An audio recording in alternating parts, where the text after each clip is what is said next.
jaajëfal leen ci ànd bi ngeen di ànd ak ñun mbokku internet yu 5M TV Sénégal jaa ngeen jëf ci teewlu bi.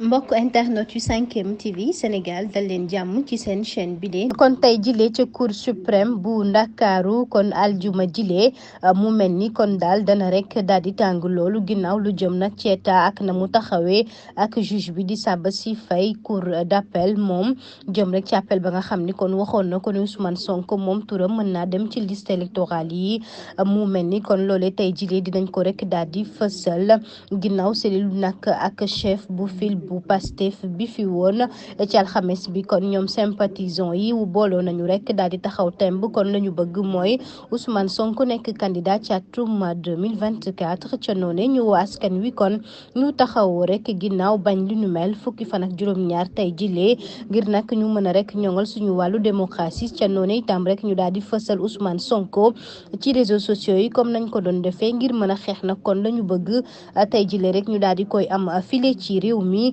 jàpp ni ki dee li commission nationale autonome bi di Sénat ginnaaw bi mu bañee kon lu nu mel bi li décret war na wàcc seen kaw nag ba ñu xam ni kon Ousmane Sonko mi lee ci nag mbir mi la bokk te itam war nañ ko jox nag liste de parrainage am yi lee mu mel ni kon loolee tontu sax jëm na ci Tanor Thiendella Fall ak service bu DGE ginnaaw ñoom ñi nga xam ne ñoo yore mbir mi.